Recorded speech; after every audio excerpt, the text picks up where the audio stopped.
Magandang araw sa inyo mga kamping-kamping. Papunta tayo ngayon sa Tanay, sa firing range. Sa mga katropa natin dyan, mga antingero, sa mga na-invite ko dyan.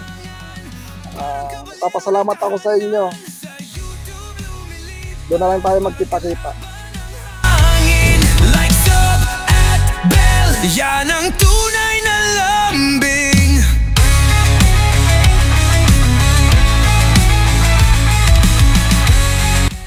Magandang araw mga ka-horror at welcome back nga palang muli sa aking channel. Nandito na naman nga pala tayo sa bagong episode ng Agimat Testing. Nitong nakaraang Martes nga, April 22, 2025 ay nagkaroon muli ng testingan itong si Maestro Lotus Agimat. At ito naman mga ka-horror ay nilahukan ng iba't ibang antingero. Bali ang naging setup ng testingan na ito mga ka-horror ay katulad din ng unang testingan na ginawa ni Maestro Lotus Agimat, na kung saan yung gamit ng ibang antingero ay puputokan ni Maestro Lotus Agimat at yung R72 naman niya ay puputokan ng ibang antingero. At itong video na ginawa ko na ito mga ka-horror ay para i-review yung mga gamit na pumasa. Bali bibigyan natin ng kaunting komento yung mga pumasang gamit dito, yung klase o quality ng video na ginawa at saka yung husay ng mga bumarel doon sa mga gamit. So ano pa hinihintay natin mga ka-horror?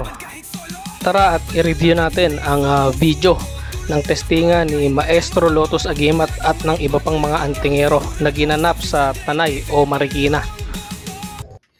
So bali sa video nga nito mga ka-horror ay pinapakita lang ni Maestro Lotus Agimat yung mga gamit na isasalang nila sa kanilang testingan. At yung unang isasala nga na pumasa ay yung R72 ni Maestro Lotus Agimat. So gaya nga na sinabi ko na ang puputok dito ay ibang antingero. So tingnan natin mga ka-horror kung ano ang mangyayari. So gaya nga ng sinabi ko mga ka-horror, no, itong reaction video na ginawa ko na ito ay doon lang sa mga pumasa na tinesting ni Maestro Lotus Agimat at ng iba pang mga antingero. At lahat ng komento na ibibigay ko rito ay ayon sa aking sariling opinion. So yun mga ka-horror, no, pinutukan na nga yung R72 at ito ay hindi tinamaan. Pero yung komento ko doon sa video, no, ay ganun pa rin. Hindi pa rin malinaw yung pagkakakuha ng video. At saka yung bumabarel, tsaka yung tinatarget. Dapat parehas silang kuha doon sa frame ng video. Gaya niyan mga ka-horror, 2 beses na palang pinutukan yung R72 na yun. So itong pangatlo ay ibang tao na ulit yung puputok. So hindi kasi kita ron sa video yung bumabarel. At nasa firing range nga sila, so hindi tayo pwedeng magbase ron sa putok ng barel dahil meron ding mga pumuputok doon sa ibang area. So yun, pasado yung R72. So ngayon ang susunod naman ay ang medalyon ng Santo Cristo. So pasado rin ito, hindi rin ito nawasak. Gaya nga ng sinabi ko, lahat ng video na ipapakita ko sa testingan na ito ay yung mga pumasa. So dito si Maestro Lotus naman ang puputok. So panoorin natin mga ka-horror. Kung nais nyo namang mapanood yung kabuuan ng video na ito ay pwede nyong panoorin ito sa YouTube channel ni Maestro Lotus Agimat. At ito ay naka-upload doon, medyo mahaba nga lang. Bali may part 1 tsaka part 2 ito. So yun mga ka-horror, sa unang putok ay hindi tinamaan yung medalyon ng Santo Cristo. So uulitin pa yan ni Maestro Lotus Agimat. Bali ang usapan nila kasi rito ay 3 putok para malaman kung talagang pasado yung gamit. So ganun din sayang yung yung video Ba't kasi ang ginawa nilang pagkuha ng video ay patayo? Bakit hindi pahalang? Kung pahalang sana pati yung bumabaril kita. Doon sa quality ng video okay na medyo malinaw na siya. Kaso yung angulo talaga doon nakakatalo. So yun yung pangalawang pagbaril doon sa medalyon ay hindi pa rin tinamaan, tapos sa pangatlong beses ay hindi pa rin tinamaan. So pasado yung medalyon ng Santo Cristo at ang pumutok dito ay si Maestro Lotus Agimat. Sayang lang yung pagkakagawa ng video, no? Kasi andyan na sila sa testingan eh, dapat inayos na nila. So ito naman, medalyon ng peso sagrado yata ito. Tsaka mainam sana, no, mga ka-horror, ay kapag ganitong klase ng testingan, no, ipinapakilala kung sino ba yung nagtatanga ng gamit, tapos kung paano niya ba nakakuha ito, o paano napunta sa kanya, pinamana ba o nalimos, o siya mismo ang nagkarga, bumuhay doon sa medalyon. Para sa gayon ay kumbaga nakikilala rin yung may-ari. So yun, sabi nga ni Maestro Lotto Sagimat, doon sa unang pagputok doon sa medalyon ay hindi ito tinamaan. So pasado na sa unang putok. So tingnan natin sa pangalawa at pangatlo kung papasa pa ito.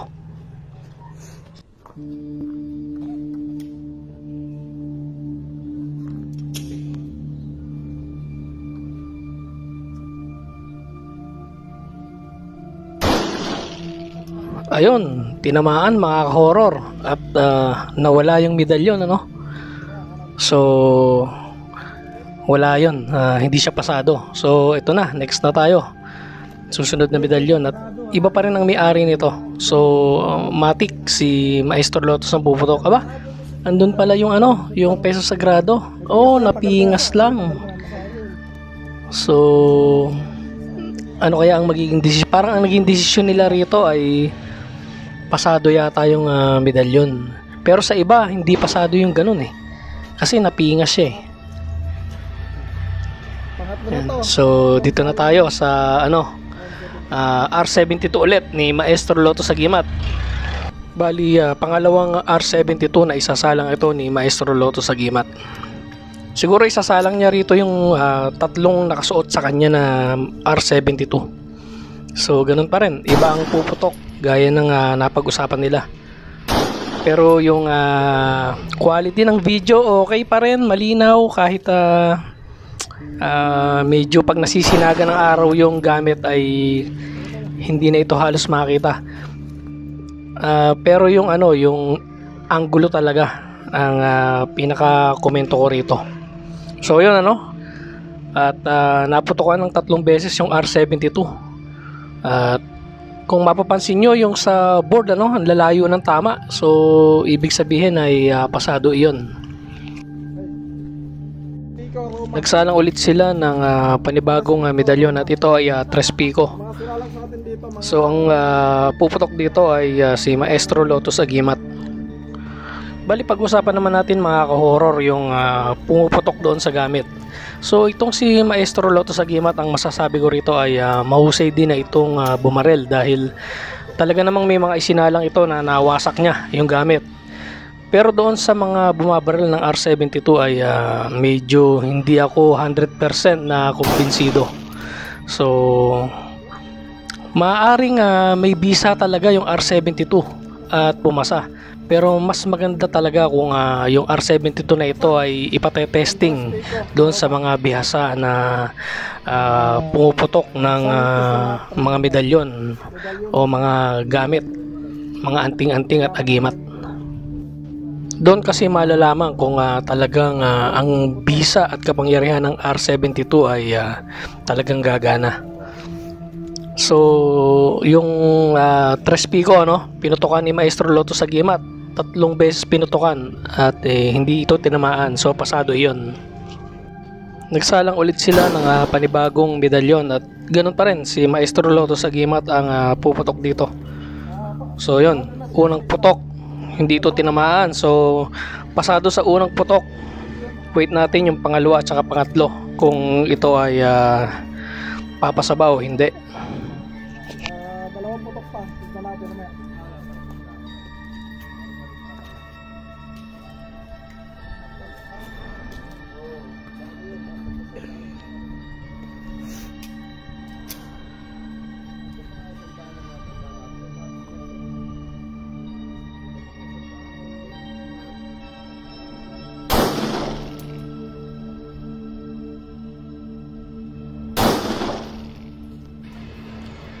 At yun nga mga ka-horror, sinundan pa ng pangalawa at pangatlong putok ni Maestro Lotto Sagimat, pero hindi ito tinamaan, so pasado ito talagang nakakahinayang lang yung video dahil yun nga, sayang kung mas pinag-isipan sana nila kung paano mas magandang angle, mas malinaw, kumbaga mas maniniwala yung mga makakapanood na talagang yung mga isinalang dito ay may bisa.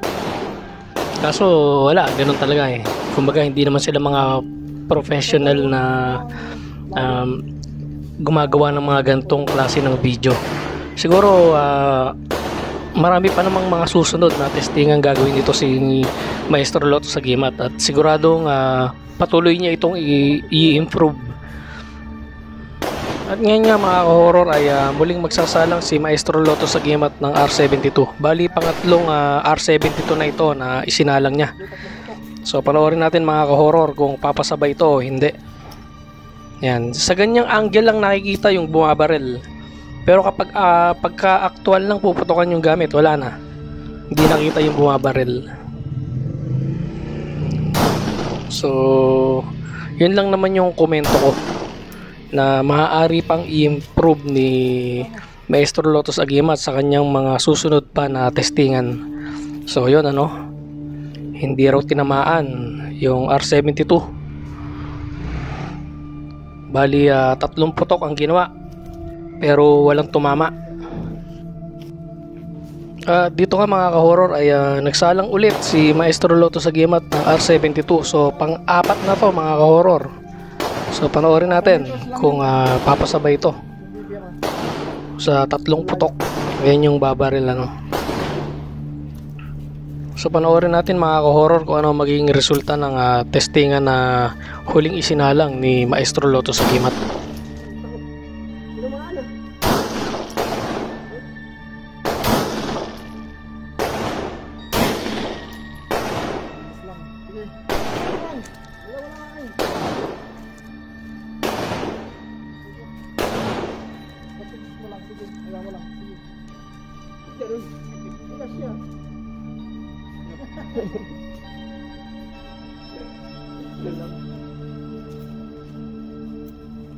Dalawa lang. Dalawa.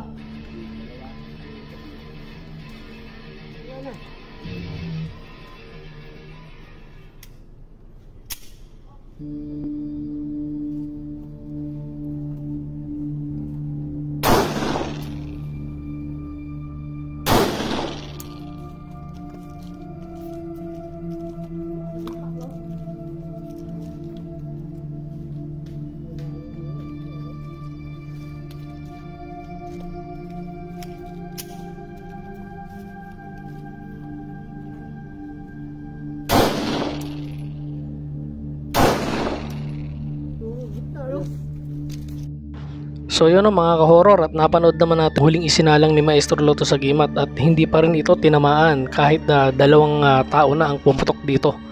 So talagang mahusay rin yung R72 ni Maestro Lotto sa Gimat.